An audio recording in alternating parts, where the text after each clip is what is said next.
diferentes. Pastor Augustus, como vai? Tudo bem, Natsan, querido ouvinte? Alegria voltar até você, querido ouvinte, com esse programa. E o programa de hoje trata de um assunto que eu creio é da mais alta importância e relevância para nós. Fica ligado aí, porque já está chegando aí essa pauta, não vou chamar de pauta bomba, né? Mas uma pauta pesada aqui no programa, que é o problema de muita gente. Vamos ver.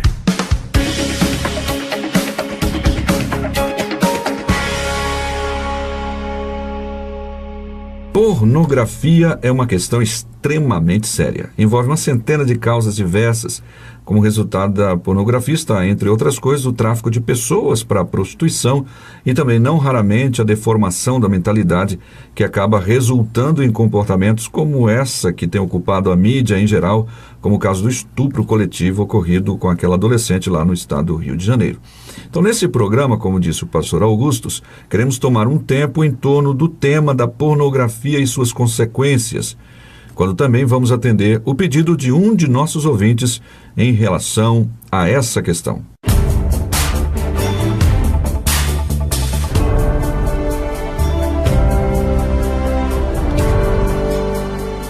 Pelo e-mail, o ouvinte de sobrenome Lima, ele pergunta, pastor, escreve, ele diz: olá, Natsan, e olá, pastor Augustus Nicodemos. Gostaria de relatar um problema que tenho e pedir ajuda de vocês para saber como poderei vencer esse empecilho que me impede de crescer espiritualmente e que destrói meus sentimentos. Sou viciado em pornografia e masturbação. Isso começou faz 7 anos, tenho 17, quando fui para casa de parentes e lá, infelizmente, aprendi essa prática viciante. Cresci na igreja e hoje estou em processo de transição, desejo ir para uma igreja reformada. Eu peço essa ajuda, não querendo reduzir o poder de Deus, porque já tentei praticamente de tudo. Oração, desviar meus olhos e pensamentos quando sou impulsionado a ver ou pensar cenas eróticas.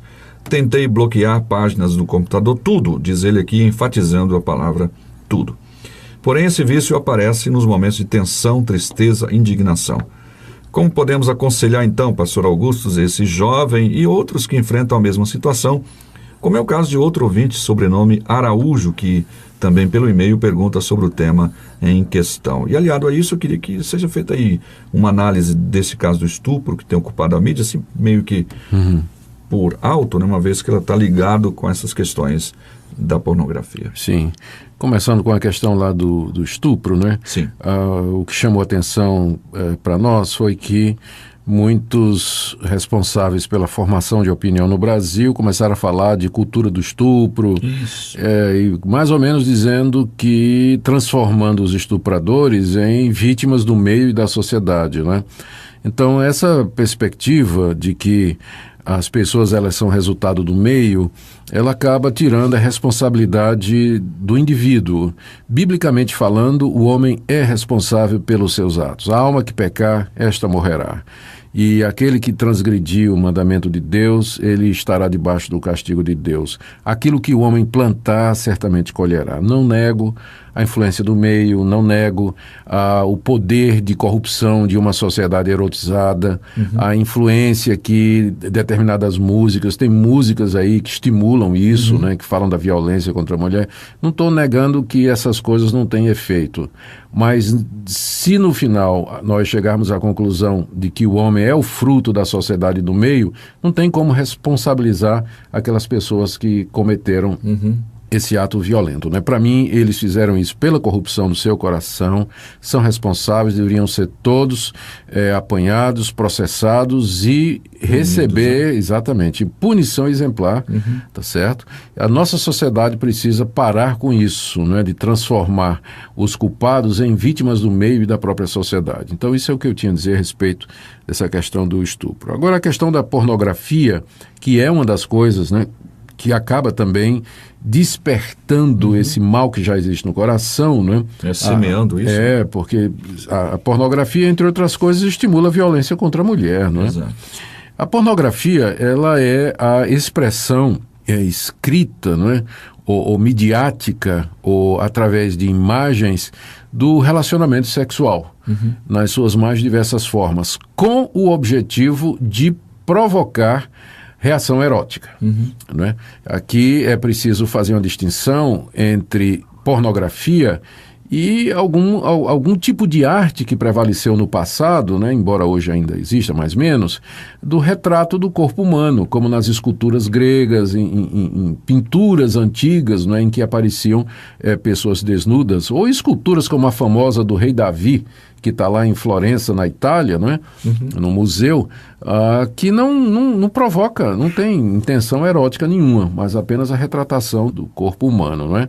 Então, a pornografia é a retratação das relações sexuais humanas com o objetivo de provocar uma reação erótica, não é? Estimular o apetite sexual e impulsionar a pessoa a agir em reação ou como resultado disso aí. Dando vazão a esses impulsos. Né? Exatamente. Então, a pornografia ela acontece em vários níveis. Você tem desde aquela chamada de softcore, revistas do tipo Playboy, né, que até parece que não vai ser mais lançado, teve uma mudança nisso aí, que apresenta só o nu, né, como material explícito, né, de relações sexuais, que vai desde a relação heterossexual até homossexual, e aí vem sexo em grupo, vem sexo de tudo quanto é tipo, e aí eu me lembro do catálogo de relações sexuais proibidas lá em Levítico, né? O livro de Levítico fala que você não pode ter relações, e aí vem parece que esse pessoal pegou o livro de Levítico e resolveu fazer tudo aquilo que a palavra de Deus diz que não deveria ser feito, né? Então, é pecado, portanto, um crente consumir pornografia. Primeiro porque a própria palavra de Deus nos diz que a nudez é reservada para o casamento. Quando o primeiro casal caiu, a providência imediata foi Deus cobri-los, né? Cobrir a nudez deles de forma permanente com um casaco de pele, substituindo aquelas folhas lá que eles queriam usar. Não é? Então, o crente ele não deve, né, consumir a nudez, né, visto que a nudez é reservada para o casamento. O próprio Senhor Jesus disse que quem olhar para uma mulher com intenção impura, ou seja, de desejar aquela mulher, não sendo ela a sua esposa, no coração já cometeu adultério com ela, porque a lei de Deus se estende até o íntimo do nosso coração. Sim. Quando a Bíblia diz não adulterarás, isso não significa somente eu trair meu cônjuge fisicamente com alguém, mas eu fazer isso com a mente e com o coração, não é? A pornografia também, ela desmoraliza a mulher, desvaloriza a mulher e acaba alimentando uma indústria gigantesca de prostituição, de tráfico humano, envolve drogas também, cartéis e uma série de outras coisas, né? Que são bem conhecidas do público, há estatísticas aí. Isso, eu tenho aqui uma informação interessante sobre essa questão do tráfico humano, que é o nome de um filme com David Sutherland, você acha que o nome dele fala assim, né? Sutherland. Sutherland, obrigado aí pela aula de inglês. E a Mira Sorvino, ela então é uma investigadora do FBI com o David, né? São os dois personagens protagonistas do filme e que eles vão à caça dessas pessoas que fazem tráfico humano para a pornografia. Então o filme é um filme interessante de ver, comprido, e no final eles dão lá, ela faz uma palestra, mas na verdade dando dados verdadeiros sobre a indústria do tráfico humano e como as pessoas são sujeitadas nesses filmes de pornografia, muitas vezes raptadas dos seus pais e desaparecem só para isso. Só para isso.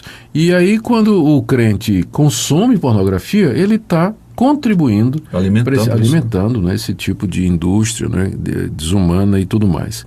Uma outra coisa também, Natsan, é que a pornografia ela vem ligada com a masturbação, né, que foi aí o que o nosso ouvinte colocou.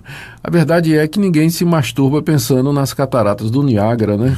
A pessoa vai precisar de estímulo para isso e ele vai recorrer à pornografia. As duas coisas estão muito ligadas aí. Então, consumir pornografia por todos esses motivos bíblicos colocados aí e também motivos sociais, outros que nós mencionamos aí, poderia ser enquadrado na categoria de pecado, sim. A palavra de Deus lá em Filipenses diz que nós devemos ocupar a nossa mente, os nossos pensamentos, somente com aquilo que é puro, agradável, belo, justo, né? Que seja isso que ocupe o seu pensamento. A pornografia, Natsan, ela traz efeitos desastrosos na vida do indivíduo. O sujeito que consome pornografia, quando ele sai à rua, ele não pode olhar para uma mulher de maneira inocente. Ele vai ver, não é? Vai se imaginar, ou vai imaginar aquela mulher nua ou vestida, sei lá, de maneira provocante. Às vezes não precisa nem imaginar, né? Não preciso nem imaginar. É verdade. É do jeito que a situação está por aí hoje, não é? Ele não vai poder ver um casal caminhando, né, que ele vai começar a imaginar coisas dessa natureza. Então, a pornografia, ela corrompe a mente. A pessoa vai começar a ver aquilo, né, na vida real, né?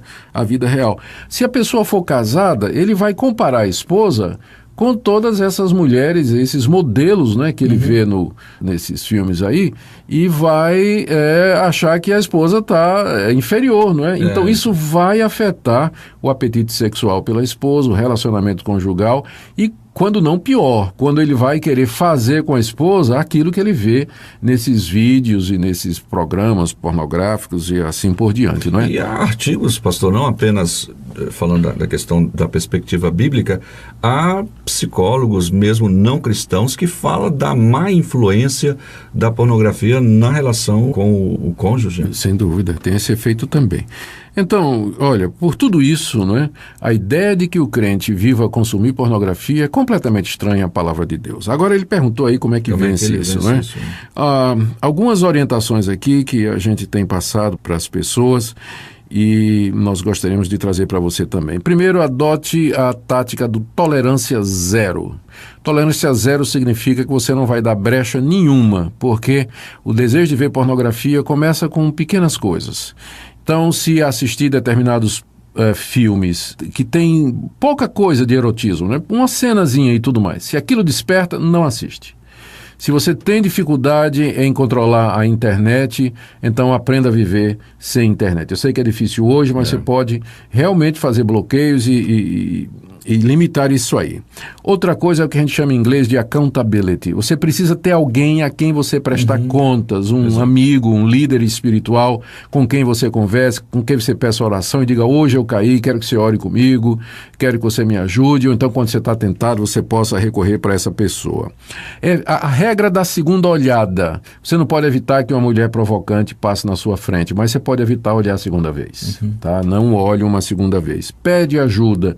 Leia a palavra de Deus todo dia, enche a mente com a palavra de Deus, boa literatura, bons sermões, gasta um tempo em oração com Deus e persevere nisso, porque hábitos desse tipo, eles não se vencem num dia. Exato. É preciso perseverança, estabelecer bons hábitos para quebrar a rotina. Mas você pode fazer, outras pessoas têm feito, com a graça de Deus e vencido esse círculo vicioso, e a mesma coisa pode acontecer com você. A Jay Adams tem um site que ajuda pessoas com relação a isso, né? Então procura aí, One Click, parece que é isso, do Jay Adams, que você vai poder acompanhar algumas dicas que ele dá. Ele fala muito sobre gatilhos, como você disse agora há pouco, de evitar determinados gatilhos. Né? Tolerância zero, senão não dá. Ok, ficamos por aqui então com este programa.